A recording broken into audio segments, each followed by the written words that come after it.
Hi guys, so ito na nga yung aking hinihintay na araw guys, no, ang magpaayos ng aking buhok guys. So dito ko pala naisipang magpaayos guys dahil dito nagtatrabaho yung aking kapatid guys. Syempre baka makalis tayo guys ba ng konti, alam niyo na. So ayan guys, at kung mapapansin niyo guys, ang ganda dito guys, grabe, napaka-relaxing talaga guys, at mababait din yung mga tao dito guys. Mga tao. So ayan, mababait sila dito guys, at aalalayan ka talaga nila guys, no.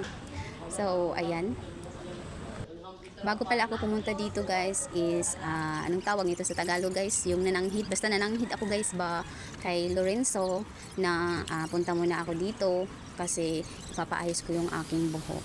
So pumayag naman siya guys, kasi minsan lang naman ako magpapariban guys, so mga ilang years na ngayon guys, mga 3 years na ata yun guys ang lumipas na hindi ako nakapag riband ng aking buhok guys. So pumayag naman siya guys, kaya pumunta nga ako doon guys, maaga akong pumunta doon, mga alas 9 ako nag-umpisa doon guys.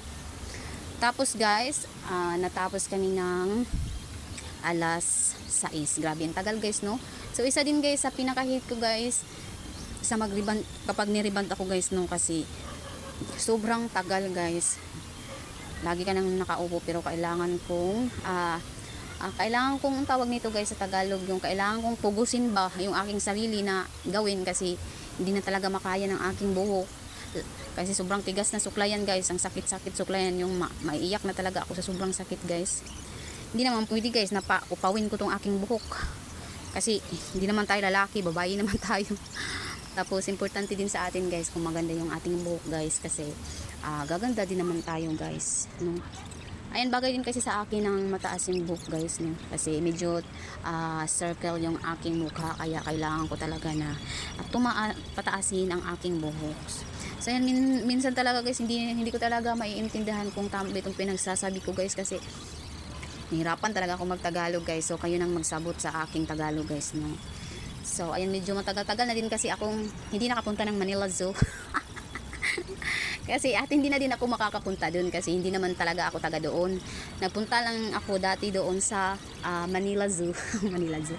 Nagpunta lang ako doon dati sa Manila, doon sa yung napuntahan ko doon sa Pasig, doon sa nakapunta ko doon sa Cubao, sa Makati, lalo na yung mga mall nila doon guys na ang gaganda, hindi ka talaga maiinitan, kasi yung mga mall nila guys is tapad-tapad guys ba, ano bang Tagalog ng tapad-tapad, basta tapad-tapad sila guys, yung hindi ka talaga maiinitan, kaya siguro maraming mapuputi doon guys, kasi kahit gumala sila guys, hindi sila nasisikatan ng araw. So yun yung nagustuhan ko doon guys. So nagpunta ako doon guys kasi syempre kailangan pumunta doon guys, kasi marami kasi kaming magkakapatid, ako yung panganay, so kailangan ko magtrabaho kasi hindi na kaya nila ni mama magpaaral sa amin dati guys, kaya pumunta ako ng Maynila para magtrabaho bilang katulong. So ayun naman guys, kaya minsan nga guys pinapagalitan nga ako minsan ng mama ko guys, kasi nung time na yun guys is merong scholar, tapos pinapauwi nila ako kasi pa-eskwelahon ako guys ba, dahil meron dang scholar, kaso ayaw ko nang mag-eskwela nun dati guys, kasi alam nyo yun, parang ayaw ko na, wala na akong gana, kasi feeling ko pinag-iiwanan na ako ba guys ng panahon, kaya naisip ko nun dati na hindi na ako mag-aaral, ba't mag-aaral pa. Pero mali pala yun guys, dapat guys is nag-aaral ako nun guys, meron sana akong minti na trabaho ngayon, pero okay lang din guys, kasi happy naman ako guys kung anong meron na ako ngayon, kung ano yung sitwasyon ko ngayon, happy naman ako guys.